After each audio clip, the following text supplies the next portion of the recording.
Hey, y'all, let me tell you about the day everything changed for us. A day that started so ordinary I could have sworn it'd just be another trip, but turned into something that flipped our world upside down. My name's Lena. I'm 9 now, but last summer, me and my twin sister, Mia, we were 8. Just two kids excited to fly from Detroit to Charlotte to see our Nana Ruth after her hip surgery.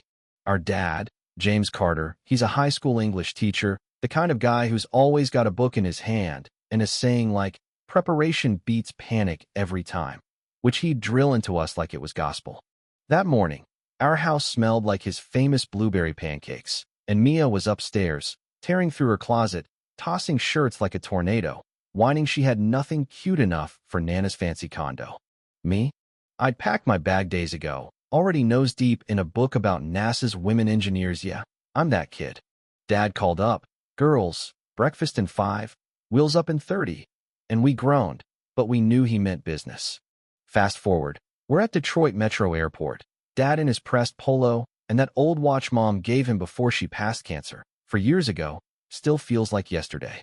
He's got this quiet alertness, always scanning, always reminding us, stay close, be polite, keep your IDs handy. See, Dad's black, we're black, and he's been through enough random checks to know airports aren't just about catching flights. We breeze through check-in, the agent, a sweet lady named Carla, chatting us up about visiting Nana, and we're feeling good, grabbing pretzels at a cafe, joking about Mia's obsession with pool floaties for Nana's complex. But then, 10 minutes before boarding, it all goes sideways. We're at gate B12, flight to Charlotte, when this guy in plain clothes thinks stiff jaw, eyes like a hawk walks up with 2 security guards. Mr. Carter, we need a word, he says, voice flat, like he's reading a script. Dad's face stays calm, but I see his shoulders tense. Sure, what's the issue? He asks, all polite, like he's talking to a principal. The guy doesn't answer, just nods to the guards, and before we know it, they're grabbing Dad's arms, pushing him to his knees right there in the terminal. Mia screams, Daddy, and lunges forward, but a flight attendant, Diane, grabs her, saying, stay back, honey. I'm frozen, clutching Mia's sleeve, yelling, he's our dad. Check his ticket, please. People are staring, phones out, recording like it's a show. Some lady nearby mutters, bet he did something. And I want to scream at her, but my voice catches.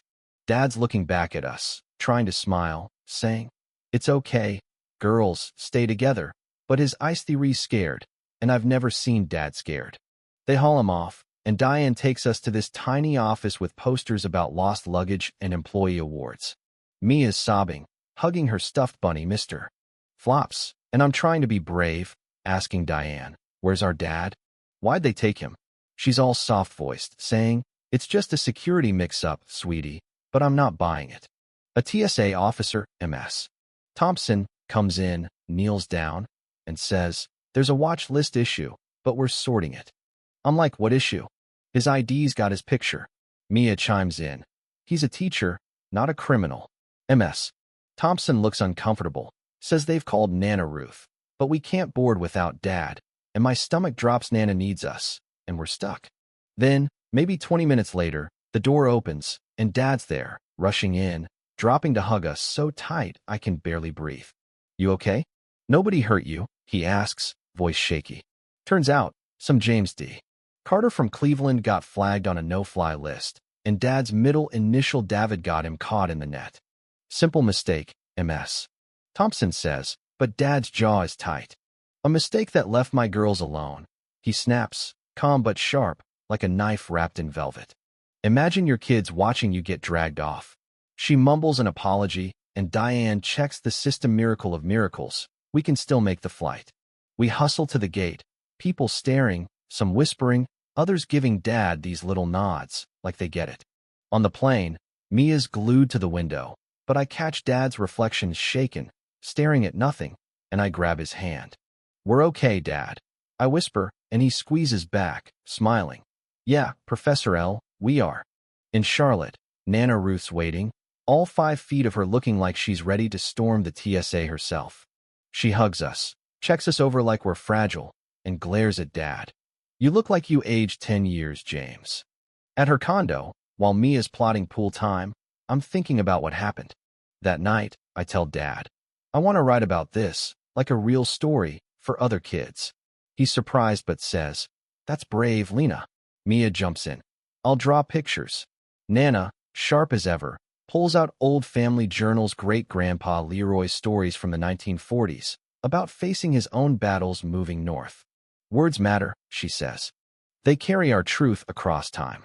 So we write. Mia's sketches show us scared, then strong, Dad standing tall.